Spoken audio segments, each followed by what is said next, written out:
Aside from using the spider bot all the time, there are bad habits that you may be doing to destroy your gameplay. Whether it's running out in the open, not switching to a secondary weapon, or not even looking at your mini-map. I'm sure most of us, if not all, have done it at some point in our gaming careers. I'm gonna come clean and say I'm guilty of some of these. One of them is reloading every 5 seconds. Kidding aside, whether that's after firing at an enemy, eliminating an enemy, or just whenever I notice my mag's not full, I'll always tap on the reload button. Believe it or not, this has cost me a lot of gunfights. Getting caught off guard while reloading with my gun, not being ready to engage. Yep, it's happened to the best of us. One thing you can do to solve this is instead of reloading every gunfight, try to reload every 2 to 3 gunfights depending on the gun you're using. You also need to make sure you're behind cover and the area is clear before reloading. If you struggle with this, have a good secondary weapon like a pistol so you can quickly switch and deal with enemies at close range. And don't forget about the attachments that also extend your mag. They can be a real lifesaver. Another one of my bad habits is rushing around corners. It might be one of those days where you feel so aggressive and unstoppable that you completely disregard everything and just run around the corner. And this is what you get.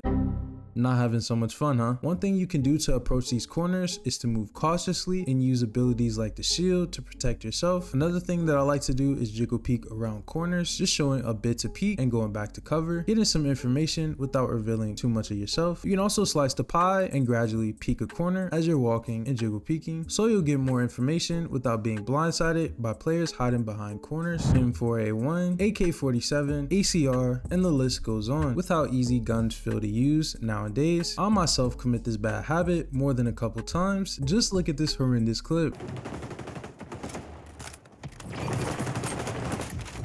Shooting more won't make you hit your targets, aiming better will. So instead of mindlessly shooting, apply some trigger discipline by making sure you're actually aimed at your target before even tapping on that fire button. Another tip to waste fewer bullets when shooting targets at longer ranges with automatic weapons is instead of holding down that fire button, try burst firing or tap firing. This allows you to cheat just a bit when it comes to controlling the recoil pattern and also saves you from worsening bullet spread accuracy the longer you spray. You're in a clutch situation, feeling all fired up, and you end up missing all your shots. No, you don't suck, but you may have a bad habit of keeping your fingers tense. Listen up, when your fingers or other muscles you use stay particularly flexed for long periods of time, they may start to feel stiff, or you might begin to experience aches or pains in your fingers. Of course, for gamers, we grind for long periods of time. If you're the type that likes to have their fingers tense, you'll surely experience pain, resulting in poor performance the longer you go into your gaming sessions. This is not only bad for short term, but definitely in a long term as well. So, in between games, you might want to stretch your fingers and shake them off to encourage blood flow. More importantly, you will want to keep your fingers relaxed, like you're gently holding your controller, not pressing too hard. This will give you more accurate flicks and allow you to play for longer periods of time without much pain. But if your hand or arm pain begins to feel worse, don't hesitate to see a medical professional. Lastly, because of stiff fingers, you might end up forgetting to strafe. Strafing is done by moving your joystick left and right, and aside from having your fingers too fatigued, you might be forgetting to strafe because of other things. You might be too focused on controlling your recoil, or you prefer sliding around. Nonetheless, strafing is the current meta if you want to lessen the damage that you take from opponents. Combining that with other movements like bunny hopping or crouching, and you'll be extremely hard to hit. If you're doing aim training, try to strafe all the time so you'll register moving your joystick left and right whenever you're firing to your muscle memory. What's your worst habit when it comes to playing XDefiant? Let me know down in the comment section below. Remember, effective movement is key to surviving and thriving in this game. If you want to improve your movement, check out my detailed movement guide right here. And before we go, I just want to let you know that Jesus loves you, and I'll catch you guys in the next video. Peace.